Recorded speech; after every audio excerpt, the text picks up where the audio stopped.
The Secret Science Behind Miracles by Max Freedom Long. Chapter 5. Case 11. The Strangest Personality of All Appears.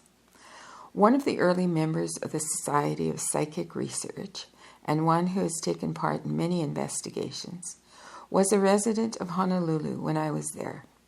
He was Dr. Leapsley, a brilliantly educated man who was as trustworthy as he was wise. He made frequent journeys away from Honolulu on this quest and that. Often he lectured to a group of friends to give them the findings of his latest investigation. I give this case from the notes taken at one of the lectures. Dr. Leapsley, Ph.D., biologist, in a company with two medical doctors, was called in as a ranking expert in matters of multiple personality. The case to be investigated and treated being that of a young lady 28 years old, the daughter of a prominent California attorney. From the age of 4, this young lady had alternated personalities regularly every 4 years. Only 2 personalities were involved, and there was complete reciprocal amnesia. The change of personalities, which came with such regularity, would be made in a moment of deep sleep. The second personality had been a baby when it first arrived, but had learned very rapidly and soon equaled the mental growth of the primary personality. Through the years, each of the 2 personalities had continued in growth and education in times of dominance, and each was able to learn with amazing rapidity anything the other had learned before it. Neither had the slightest memory of the experiences of the other. Upon returning to the body, neither personality could remember what it had done or where it had been when it was away. There was always surprise and momentary bewilderment at the time of returning to a body grown 4 years older and unfamiliarly dressed. The primary personality was quiet and studious. It loved to sew and was shy and retiring. The secondary personality was an aggressive, unabashed tomboy. Their tastes and recreations were different. One of the changes took place one afternoon while the mother was reading to her 12-year-old daughter. They were in the sitting room, and the primary personality, whom we may call Miss First, was then dominant. The child was listening quietly and happily to the reading when she suddenly fell asleep. It was little Miss Second who awakened in the body a moment later. 4 years passed. Miss Second, now 16, was in the same room with the mother. The mother was reading another book, but this time not aloud, as Miss Second did not care for books. The body fell asleep, as it happened, in the same big chair in which it had sat 4 years before, and on much the same kind of a sunny afternoon. Suddenly, the eyes opened, and Miss First looked wonderingly out. "Why did you stop reading, Mother?" she asked. She was unaware that 4 years had passed. She thought she had dropped off to sleep, and that the reading of 4 years before had suddenly stopped. When told what had happened, she knew by remembering similar experiences what must have occurred. Also, she could see that her body was much larger and that it wore a dress much too colorful to suit her quiet taste. So every 4 years, the girls changed places in the body. At the age of 28, or nearing it, each girl had lived 14 years in the body. With each change, the wardrobe had to be made over to suit the personality which took over the body. Amusements were instantly changed, as well as diet, habits, and occasional hobbies. At last, the parents decided to call in experts to see if there was not some way in which the secondary personality could be forced to leave the body to the primary.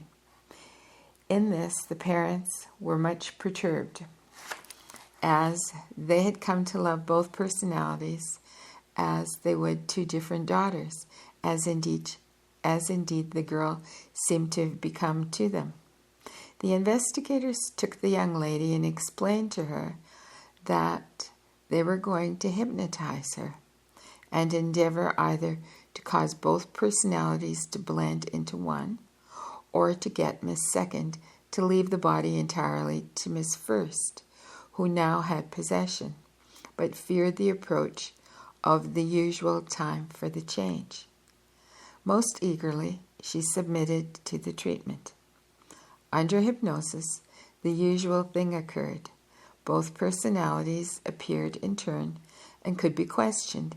Each personality showed a complete memory of its own periods of life in the body, and each said that it knew all about the other activities of the other, not by sharing those experiences, but by reading what was in the memory of the other. They were not sure whether they stayed in the body or not when latent, and they showed the usual lack of reasoning power. When the subconscious of Miss Second was told that she must go away and leave the body, the reply was vague and unsatisfactory. The order seemed to be accepted, but the doctors were convinced that nothing would come of such a command. So convinced were they that they also gave the usual hypnotic suggestion aimed at forcing a blending of the two personalities. In brackets, note, as the subconscious alone can be hypnotized and made to act upon given suggestions, the blending must be between the two subconscious entities. Such a blend would give the dominant conscious entity a double set of memories and so imitate a completely blended pair of personalities. It would seem quite impossible, if the kahunas were right in their postulations, that two conscious entities could blend without becoming instantly aware of their duality. End bracket. After the first treatment, it was found that no blending of personalities had resulted. The treatments were continued daily until the usual time of the change drew near. It was hoped that with Miss First well aware of the fact that they desired her to stay in the body and blend consciously and subconsciously with Miss Second, something would be accomplished. However, when the change occurred, Miss First was not blended with Miss Second. Hypnosis was applied again. After the new arrival had heard what was being done, hypnosis was applied again after the new arrival had heard what was being done. Again, the subconscious minds were questioned. Miss First remembered the instructions given to her to blend with Miss Second, but said that she seemed unable to do anything about it. When asked where she was, she answered only, "Here." Suggestion was next tried in an attempt to drive Miss Second out of the body. Then a startling thing happened. The body became as if dead. No response from either subconscious could be obtained. The doctors and parents became much alarmed. It was their desire to be rid of the invading personality, but now it seemed that they had driven it out but could not recall Miss First. While suggestion was being laboriously continued, a still more startling thing happened. The lips opened and an entirely unfamiliar personality spoke to them with such wisdom and authority that they were confounded. This new personality spoke with a resounding voice, which had in it an evasive but undeniable masculine quality. It was much like the gentle but very firm voice of some old man. The group about the girl's body listened in amazement. Immediately, the doctors realized that they were hearing still another personality addressing them. To add to their confusion, they realized that this new personality did not think as they thought. It seemed not to be logical, but superlogical. It seemed to know definitely and to the smallest detail what had gone before and what was being attempted. It asked no questions, but began at once, giving one statement after another concerning the girls and their lives. Each statement was precise and covered ground with which the parents and doctors were familiar. As soon as the new personality had summed up the condition, it became silent. The doctors asked who the speaker might be. The answer was another statement, and it was to the effect that this personality was one which had the two girls and the one body under its care and guardianship. In answer to more questions, more facts were stated, always without arguments, such as a conscious mind might use, and always without explaining reasons. The group was told that the two girls were using one body for the purposes of living. The doctors then contrived their best arguments. They told in full the way in which the change of personalities was ruining the girl's life. She could not marry, she could not live a normal life. To this, the new personality answered with statements, the logic of which was apparent, without argument or reasoning. Statement followed statement, each giving some definite purpose of living, the various purposes of growth and experience. The learned doctors were helpless. Each statement was so profound and perfectly reasonable that they could find no logical argument to advance against it.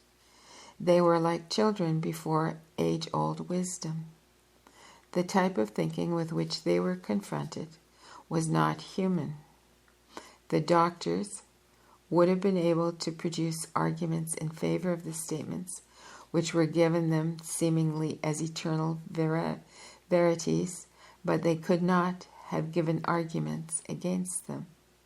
In a very short time they lapsed into silence. The personality which addressed them had left them helpless. In desperation, one of the doctors cried out that if Miss First was not allowed to have the body, they would keep it hypnotized indefinitely.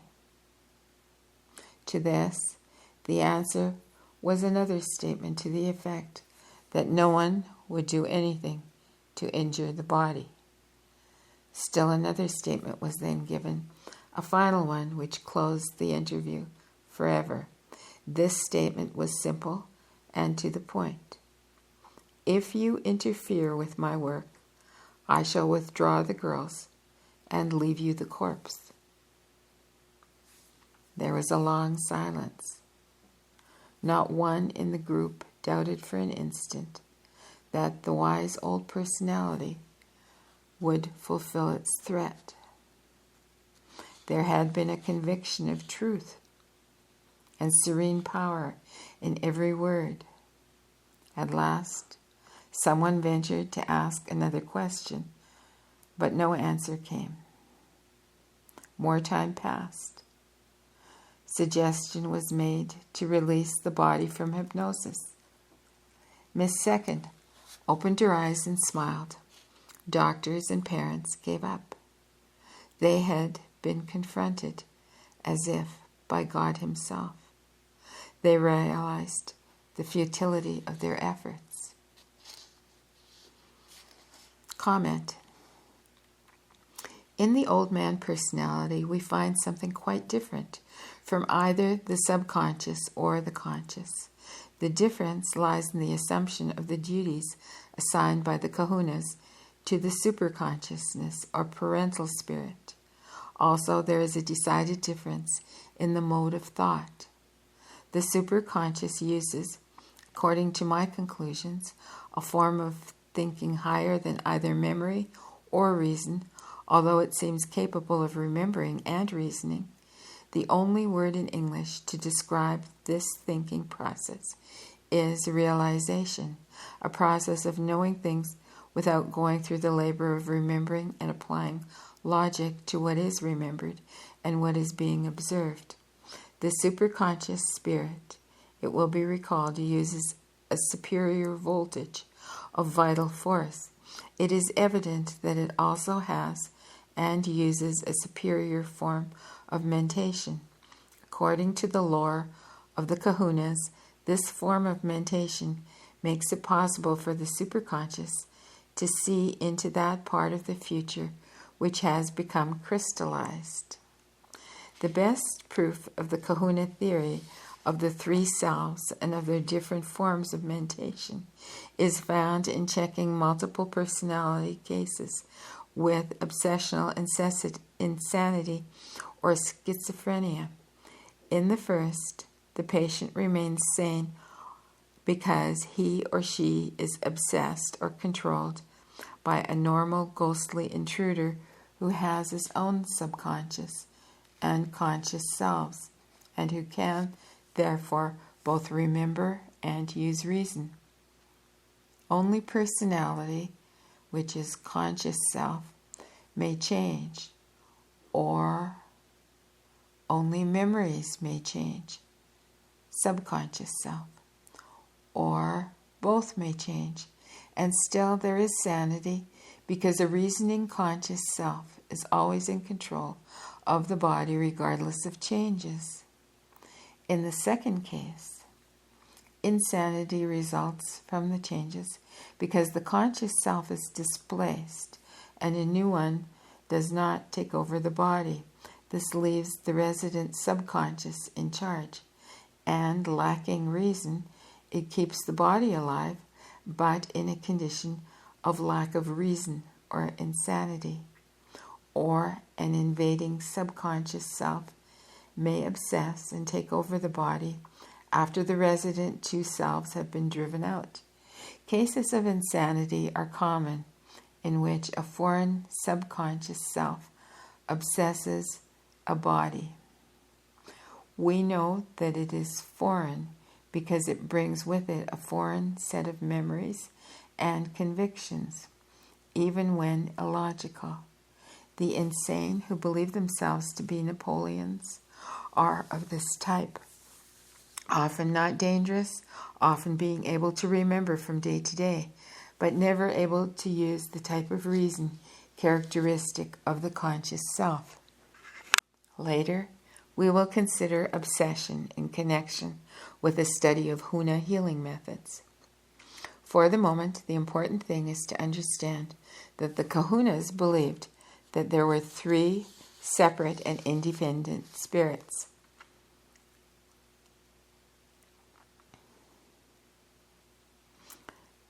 Oh, sorry, there's a typo here. Okay, let me start the sentence again. For the moment, the important thing to understand is that the kahunas believed that there were three separate and independent spirits making the man, and that these were known to be separate and independent because they could be separated by accident or intention. Of only slightly less importance is the knowledge that the subconscious alone can remember and that only the conscious can reason, while the superconscious has a still higher form of mentation, which gives it exact knowledge of the past, the present, and the part of the future that has been determined in advance. And that concludes Chapter 5. Chapter 6 is called Taking the Measure of the Third Element in Magic, that of the invisible substance through which consciousness acts by means of force.